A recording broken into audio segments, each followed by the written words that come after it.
Hello, everyone. My name is Robert Bednars, and I am a junior doctor in Dundee, Scotland. And you're listening to the Patient Will See You Now podcast. I have to say, this podcast is for educational use only, and you should not be using this as medical advice or opinion. Please go see your doctor if you have any medical questions. This podcast is supposed to be fun and educational. So now that I got that out of the way, let's get into this week's topic.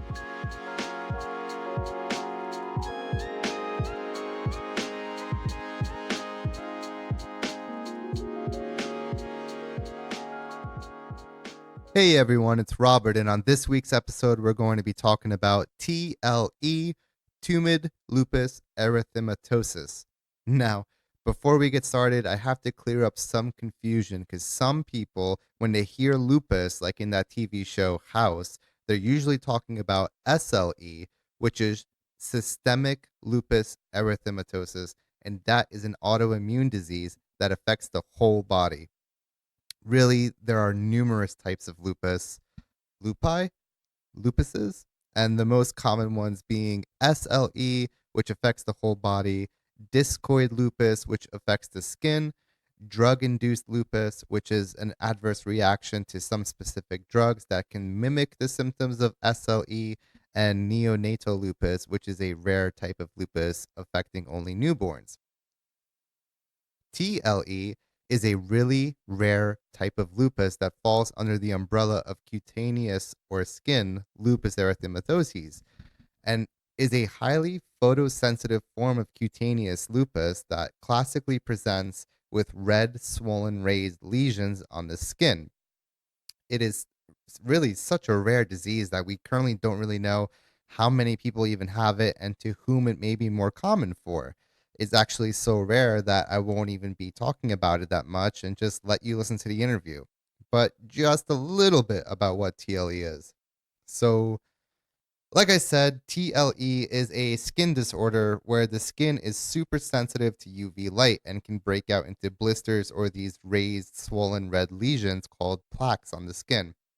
So anytime you go out in the sun and it's sunniest part of the day between the hours of 10 and 4, or just stay too long under strong UV lights, it can cause the skin to break out in these painful blisters or plaques.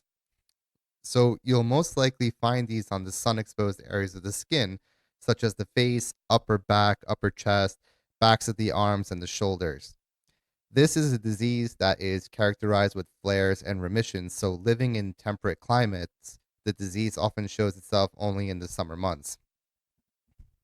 To diagnose TLE, it is established usually based on the recognition of consistent clinical manifestations and histopathological findings as well, which just means a skin biopsy is necessary to confirm the diagnosis. As for treatment, there's a lot of conservative ways, such as applying sunscreen, having sun protective clothing, and just avoiding the sun at its peak hours whenever it's possible. Anti-malarial drugs are often used for TLE because its main mechanism is to decrease the inflammatory process often involved in these skin eruptions. Steroids and topical steroids are also used, but the side effects of anti-malarials are usually more often preferred than the steroids because we doctors tend to we want to avoid using steroids because of all the terrible side effects it can cause to people while they're using them. So we try to avoid them as much as we can until the steroids effect benefits the patient more than whatever the side effects will be. So that was a short introduction from me about TLE. But like I said, it's super rare and there really isn't much information about it. So let's just listen to Andrew and follow his journey living with Tumid lupus.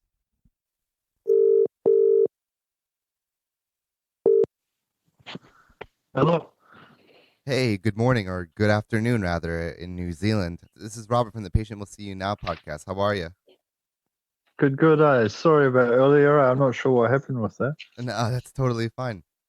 So, Andrew, just for our listeners, how about you let us know what condition you have, and then let us know a little So, bit about yourself, and then also just how did this condition start? What came about it? What symptoms? What signs? and so on, and we'll take it from there. So I've got Tumid Lupus Erythematosus. I think that's the way to say it. I'm not really sure if that last one. It's basically a form of chronic cutaneous lupus, and there are like different forms of lupus. There's like systemic lupus, drug-induced lupus, cutaneous lupus, or neonatal lupus as well. With me, mine is a even more rare form of the skin lupus or cutaneous lupus, and it's supposed to only affect the areas where the sun hits the body. But with me, it affects my back and my chest and my neck and my arms. But a lot of the time, I'm not walking around shirtless, so it's kind of interesting that the sun is actually penetrating that far through.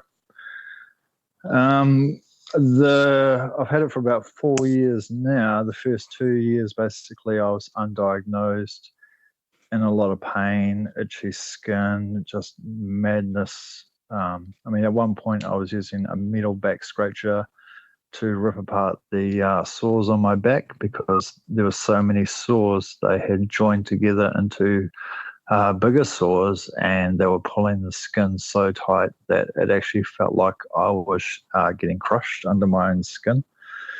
Yeah, so I'd have like frenzy scratching sessions at times. Also, I had skin movement that was insanely severe. It actually felt like there was something under my skin moving around, like lots of ants or bugs or whatever. If, I wouldn't have been surprised if I had something like that under my skin. So I was surprised when biopsies were done later on and nothing popped out. Yeah, it took quite a while to get it sorted. Obviously, because of the skin thing, it was a lot easier to see the problems with than normal lupus, like systemic and that, where it can take even longer. What else? Being a male and a Caucasian male as well makes it even more rare, so that probably made it harder in a way for my normal doctors to see a problem that existed. They thought it was, like ringworm because of the rings shapes on the body. Other times they thought it might be scabies or something like that as well. So yeah, there's a lot of different things that it could have been.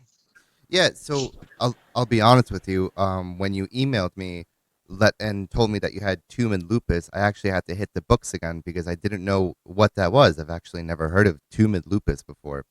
Yeah, same. I'd never heard of it before as well. Yeah, and then also what was strange is that I just couldn't find that much information about it, and it Yeah, actually just seems pretty rare to have yeah. it. And so what you said was interesting, that because how old are you now? I'm 42 now, So you're so I would have 42. been around. Yeah, so and then you've had it for about 4 years, but undiagnosed for 2 years. And what I Yeah, found in literature that it does affect the older, like this age population, this like 30 yeah, to 40s. yeah. That's That's when right. it actually comes about.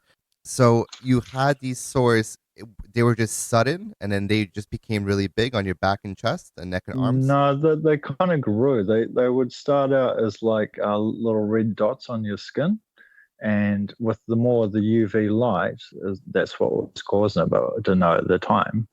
But they would grow and grow and grow from the UV light was interacting with my skin, which was being attacked by the lupus. So my skin wasn't processing light like it normally should do. So these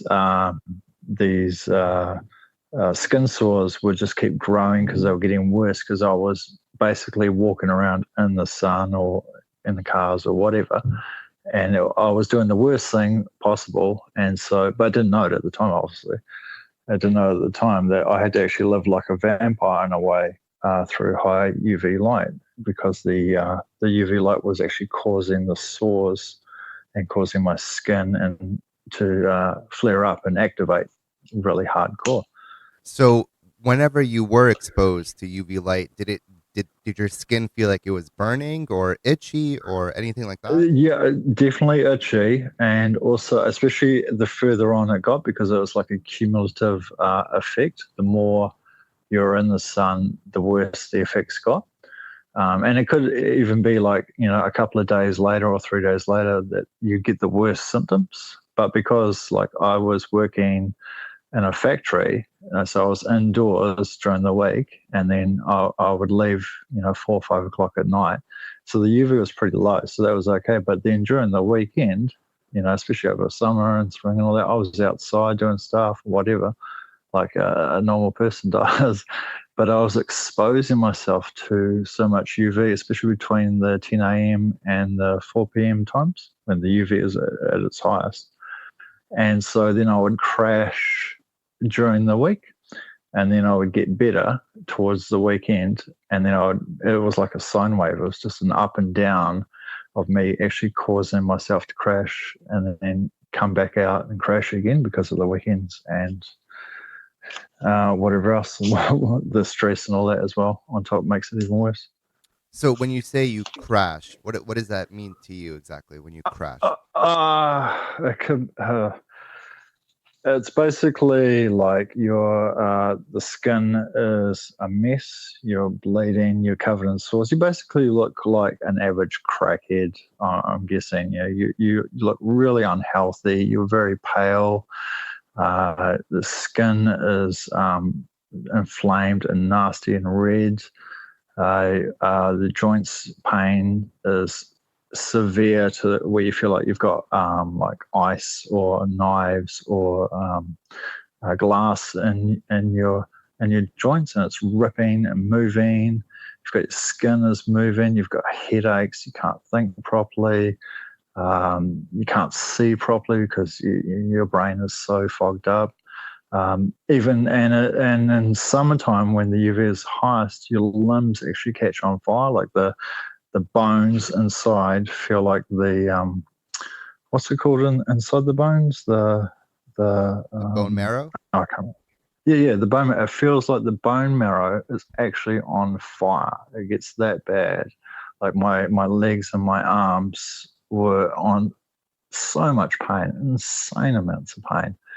And like with the doctors, they would do tests and stuff, and they couldn't find anything. And so they're looking at me real bizarrely, like I'm making this stuff up, because they won't find anything. It was very annoying. And that was what was causing the crash as well, was because, I was saying these things. They could see the skin problems, but all the other problems they could not see. So it was, yeah.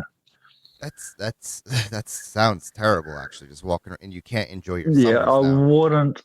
I wouldn't want to give this to anyone. Honestly, this is a really nasty thing to go through, especially undiagnosed. Let's go back a few years earlier, like let's say 5, 10 years ago. You ever had these symptoms or signs before while you were out in the summer? No, I had when I was a kid, I had really bad hay fever, and like to the point where I couldn't go outside. I'd have to lie on my bed with a wet towel over my face so I could actually breathe because the hay fever was that bad. But that's probably the worst sort of thing I had. I eventually grew out of that. I get a little bit now, but over the years, I did have weird skin things happen. Like they thought I had measles again, but it wasn't. It was something they didn't know what it was. But there was nothing really along the way that it actually caused these problems that I have now. Like I can see that possible it could have been slowly building up, but when it went from, was it 2016, about September, it ramped up really fast, like really fast. So I'm just going to try to go through like what a doctor would ask you. Was there any Yeah. family history that maybe someone else has some autoimmune disease or any skin Uh, issues in your ye- immediate family? there are autoimmune problems in my family, Hmm. but they were rheumatoid arthritis and multiple sclerosis. Well, two of my aunties. I'm not sure about other people in the family, but yeah, I know that two of them have it. But they're in their late 70s, I think it is. Yeah. So there is some history of autoimmune diseases in your family. Um, Yes, there is, but yeah, not on the male side or in a younger age. But yeah, it's definitely there. It's in the genetic makeup, I'd say. so do you know anybody that has systemic lupus erythematosus, SLE? Not personally. I have talked to a lot of people online with systemic and that, and I always worried back, especially when I first got diagnosed, that I actually was turning systemic because of the other problems I was having. But it seems to be maybe I just have tumid and a lot of other nerve problems as well.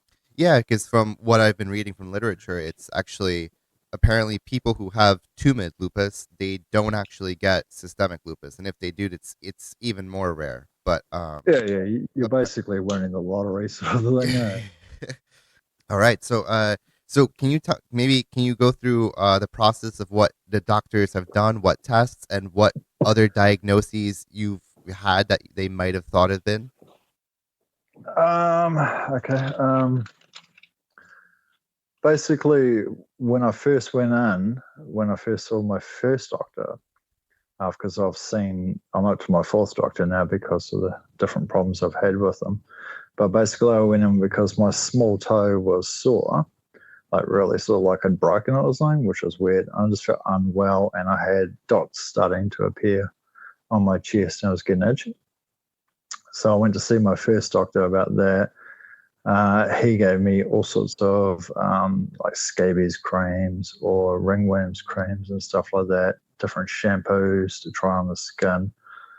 Um, wasn't really helpful in that much. And after a while, because I work I work with poultry and I work in a poultry factory. After a while, he actually started sort of spinning out because I think he thought maybe this was some sort of poultry related disease. And he wouldn't actually see me after a while, even though I was the only person in the waiting room. He was too busy apparently. So I went to another doctor and his response was even worse. He basically just told me to stop scratching and to try and get over it. It would go away. And then on to the third doctor, which was a lot more helpful. But the third doctor was probably about 6 months later down the track after the second doctor. So I did a lot of home remedies in that time, which didn't work, of course, but gave them a go. And they went through the whole scabies treatment again, the ringworm treatment again. They did blood tests finally, and then they did my first skin biopsy. And they did that on my back, on the shoulder blade on my back. That came back as clear. Put me on strong antihistamines as well to help with the itch. They worked really well, effectively, so well that I was basically half asleep the next day while I was at work, so I had to stop taking them. I was also put on antibiotics as well for about 6 months with this third doctor. They didn't seem to do much that I could see, but he just said, keep taking themselves, keep taking them. Plus, I was on probiotics, which was probably a bad idea considering I shouldn't be boosting the immune system, but we didn't know that, obviously. Had another biopsy at the start of 2018. That was from the neck area, and it came back as nothing but like a fungus thing, which is pretty normal on our skin. Apparently, it was just a build up. Apparently, So I'm he sorry to started. cut you off, but Yeah, so you're right. throughout this time period, was it just kind of spreading as well? It was going from Yeah, the yeah, back to yeah, the chest and the neck. yeah. It was moving around, and it was getting worse in places, and other places it would fade. But my back was pretty much getting the full dose of everything. Mm-hmm. It was healing, but then like I'd move at work or do heavy lifting at work, and then my skin would be ripping apart the sores, and then I'd be bleeding out, and then stuff like that. It was just a continual trying to heal parts, and then some would heal, some would get worse than that. Mm-hmm. Mm-hmm. All right, and then so after the skin biopsies and antibiotics, what else? Finally, I got to see a dermatologist. at the hospital, and he seemed to know what it was from thinking back now on the conversation. But he wouldn't say what it was. He was really interested in the fact that I was having fevers and chills and stuff like that. He seemed quite annoyed that I hadn't been recording them. I was like, I don't know why I would be recording my fevers, but looking back, it makes obviously sense now. I think it was about 4 weeks after that, I got a letter in the mail saying it was tumid and that I needed to start taking Plaquenil or hydrochloroquine. I think it's called, and it's an anti-malarial drug. Mm-hmm. He said to take that and to stay out of the UV as much as possible. So I did that, and that was the last time I actually sat in the sun at lunchtime. Was that very day I was talking to my wife about the letter. And that was like in 2018, started 2018. So started that, and within a month, my skin had cleared up. The itchiness had gone away, thank God. And I was feeling a lot better for that month. So, would you say you're managing it now pretty well now that you have a diagnosis and some proper treatment, and now that you're staying away from UV light as much as possible? Yeah, I definitely think we're in a bit of a ceasefire at the moment. Like sometimes it'll flare up for no reason at all. Like I could be living in a dark cave and not going anywhere, eating the same foods I always eat, and it will still flare for some weird reason. But for the majority of the time, it's actually pretty good if I keep out of UV, try not to stress, and just watch what sort of foods and drink that I eat as well. Would you consider It's definitely yourself as a stressful guy? um, um at times, yes, definitely I do overstress about things, especially when I was undiagnosed. But now that I know what's going on, I've done a lot more reading and talking to people online, especially with lupus and stuff like that. I understand more of what I shouldn't and shouldn't be doing as well. You know, I shouldn't be trying to burn myself out, trying to relax in one day if I'm in a flare or whatever. You know, different things. Like I've gotten right into mountain biking at the moment, which is bizarre because it's obviously an outdoor sport. So I go riding in the morning as early as possible or in the late afternoon.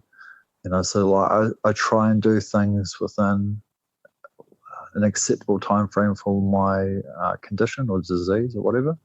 You know, by not making it angry, because once you make it angry, it takes days, if not weeks, to calm down at times. So it can be quite awful. So, if you don't mind me asking, what kind of work do you do? Was your job outside work or? No, I work in a poultry factory. I've been doing that for about 10 years now. Just cutting up chicken and deboning chicken and stuff like that. Okay, So so you that's were probably inside the whole time. yeah. So that's a good place to be because it was a cool place, nice and chilly, and it was inside. But the only problem was that there were lights everywhere, and so that was giving me problems with my neck and that. So I started wearing a balaclava type thing that was UV rated, and so that helped a lot at work to be able to not to be irradiated by the lights in the factory as well, because they do give off UV, of course, as well. Yeah, so that must be uh hard to avoid all the time because you got to go do your shopping at groceries and Yeah, going out to yeah, stores or anything like that, or other people's places, or even at home. There's UV light. Like, how do you? yeah. What is there some prevention that you do to try to avoid these lights, or do you just kind of go and deal with it, or what do you do for that? For that? Basically, you've got to deal with it, but you deal with it on your terms. So, like, if you're in a flare, I don't go anywhere. I just go to work and cover up as much as possible. And it's easier when in a cold factory like that. So you can, so not too weird. But walking into a mall covered up like I am at work, I look like I was about to rob someplace there. So that, I have to be pretty fast into a mall or a supermarket, get in, get out sort of thing. You really have to plan things as well, like especially because I haven't driven a car in about 4 years because of my mental state. I don't feel safe, especially in the afternoon when the sun hits. So I have to really plan where the sun is and trajectory to where I'm going to be, say if I was on a bike or a bus or whatever. So I know that if I'm on a bus, I'm not in the sun as it's driving. I have to be, the sun has to be behind me, or I have to actually plan out exactly where I'm going to be, or I have to be carrying UV clothing, hats, sunblock, all that sort of stuff. So what uh which of these changes do you feel like has been the most aggravating for you, the most frustrating out of all of this? um, Dealing with the whole sun issue is probably the hardest, but probably the most aggravating is just dealing with people and with them understanding what is going on with me. Like, majority of people I've told think it's like the flu or something, and it's just going to go away. It's just going to burn out. Even doctors and nurses not understanding it as well. I have to explain. I take my medication with me whenever I go see a doctor or nurse now, like in after hours or hospital, just to show that a it's not a herbal or anything like that. It's an actual proper medication I'm on. Yeah, it's hard. It's hard to explain to people that I'm starting to wig out because I'm standing in the sun. And you're like, it's nothing personal. I'm not hating you right now. I know I seem really angry and tense, but I need to get out of the sun, or I need to move, or whatever. It's that whole um, explaining to people what's going on when you don't really want to explain. You just want to get out of the light and get somewhere that's dark and Yeah, safe from it. absolutely. Yeah. So when what happens? How does this conversation turn out when your friends say, "Hey, Andrew, let's go out to this picnic or go outside on this hot summer day. Let's go hang out." That must be extremely frustrating too. That you Yeah, just it doesn't happen. It doesn't really happen most of the time. Really is just you've got to say no. If you can't see where things are on Google Images or notes indoors or whatever like that, if you're going to plan for an event and then you go to it and it's out in the park or whatever, and it's a nice day, it's just not going to happen because there's no point, because I'm just going to be a complete mess. I'm going to turn into the biggest asshole around. I'm just going to cause the same, and I'm going to be in pain for days, if not weeks afterwards, because of a couple of hours in the sun. It's just not worth it. so it's not just the sores that you get. You also just get all these other uh, these mood swings, these Yeah, depressive episodes. Do you still get this fatigue and fevers and stuff like that as well? yeah, yeah, totally, totally. I mean, lately it's been pretty good, but with the upswing, I'm always worried that there's going to be the downswing as well. The fatigue is pretty full on, and the pain and the limbs is full on. Like, if you've been in combat sports, or if you've been in like rugby or some of that where your body's just been pummeled, and beaten up, or you've done long runs or stuff like that, and the next day you're really sore. It's like that every day at times. It can Oh be man. just mad in your muscles, and it happens as well. Like, it feels like someone's just gone up to you and stabbed you somewhere, and you can feel those stabbing motions and stuff, and it can literally drop you to your knees at times. It's really hard to deal with, especially when you're trying to be clean and sober at work. And you look like you're having some cracky problem going on. It's kind of dodgy with people like that. It's always harder, I'm sure, with a disease that people have never heard about, and then they're just like, Yeah, "Oh, what is that?" totally. Yeah. What is that? Yeah, exactly. Um, Yeah. so maybe let me ask you this: How when you do tell somebody what you have, how do you want them to react to knowing that you have tumid lupus? I just want them to understand that I'm not making it up. This is like, lupus is more common than a lot of other diseases out there, but it's one of those diseases that's almost unknown as well. Especially for a white male, like lupus is basically a 90% female disease or condition. And for a white male to get it is really bizarre. And so it looks like you might actually be lying, especially if someone goes out and Googles, what is lupus and that, and they say it's maybe a African American or an Asian disease, and then the Caucasian females will get it, and so forth and so on. And then the males, it looks really like you are basically putting on a story for something, for sympathy or God knows whatever. Yeah, yeah, and you're right. It does usually affect African Americans more, and usually women more. So it definitely is Mm. just even more rare for you. Um, Yeah, yeah. it Uh, you mentioned that you have a wife. Do you also have kids, or yeah, I've got 4 kids as well. so? How does the relationship now with the family has anything affected here? Have they been more supportive, or has it been kind of rough?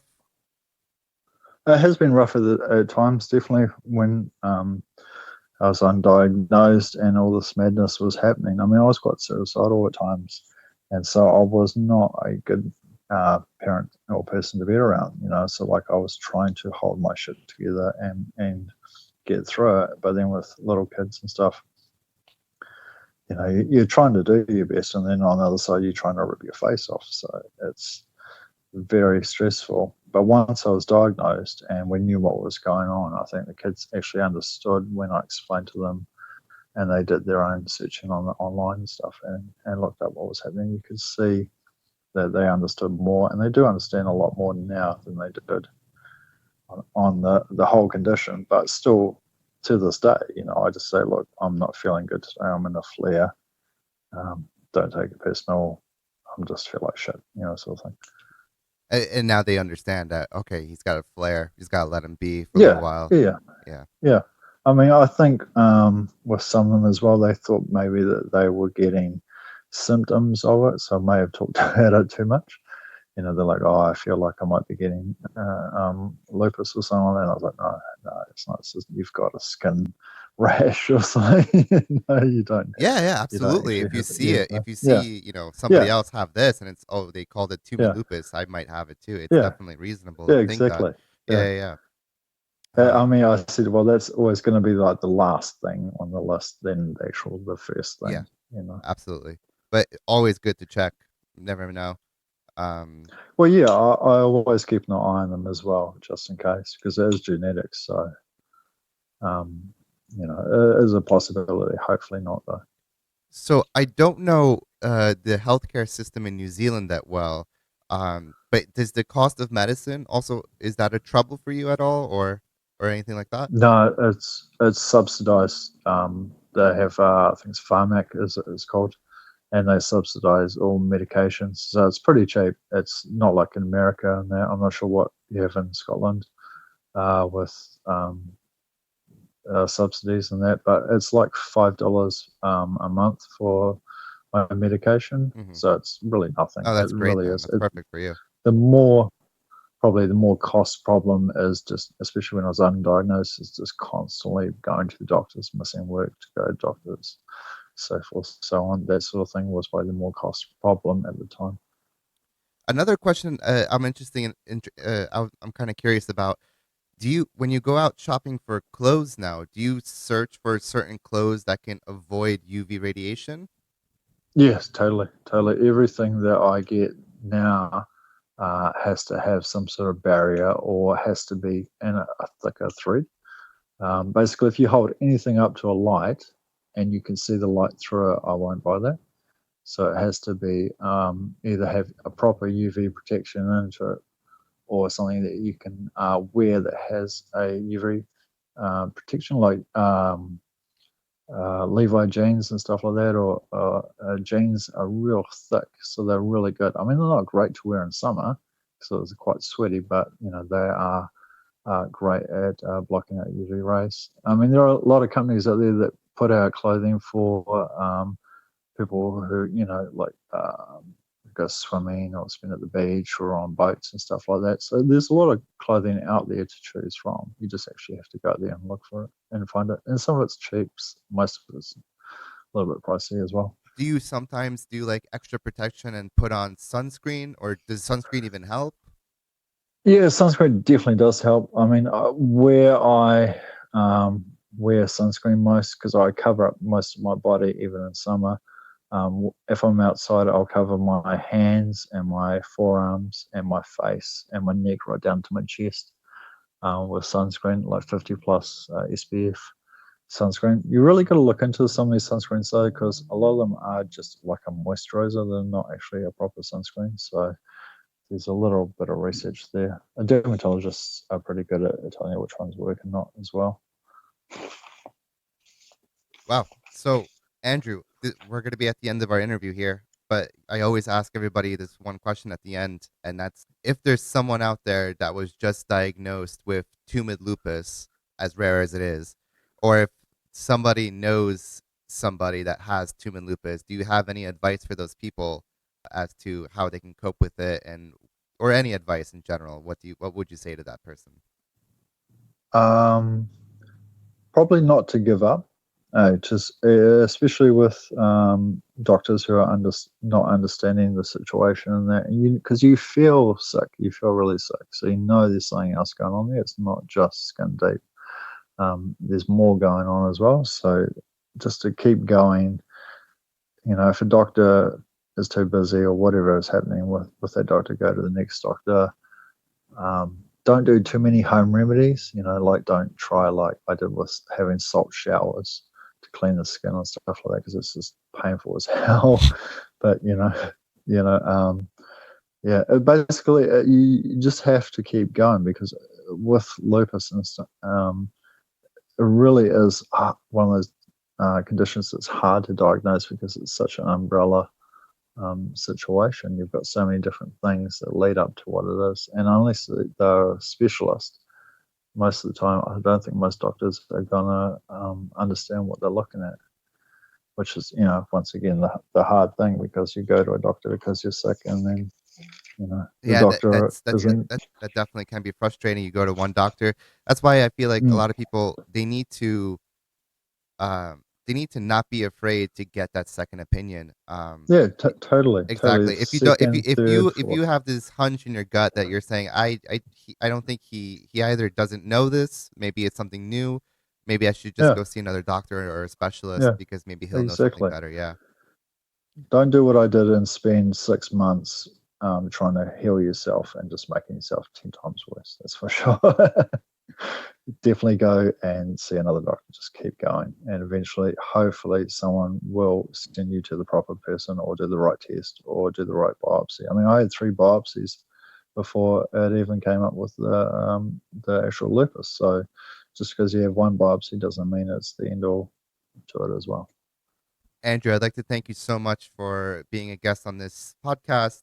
I'm sure this is very interesting to me because I've never really knew about tumid lupus before. So I'm sure once this episode comes out, the listeners will enjoy it as well. And again, thank you so much. I appreciate that you were part of the podcast today. Cool. Thank you very much, Robert. All right, have a great day. All right, You too. thanks. See you, mate. Bye. Bye. If you like this episode, please leave a review and also make sure to subscribe or follow on whatever platform you're listening to this on so you can catch the future episodes as well. If you want to be a guest on this podcast, please send me an email with a background of what disease you're living with to thepatientwillseeyounow@gmail.com, and I'll let you know if you're selected to be on the show. Don't worry if I haven't gotten back to you right away, because I might get you back for a later show. And if your condition was already mentioned on the show, no worries. I like to show how one disease can affect different people in completely different ways. Again, thank you so much for listening, and catch you next week.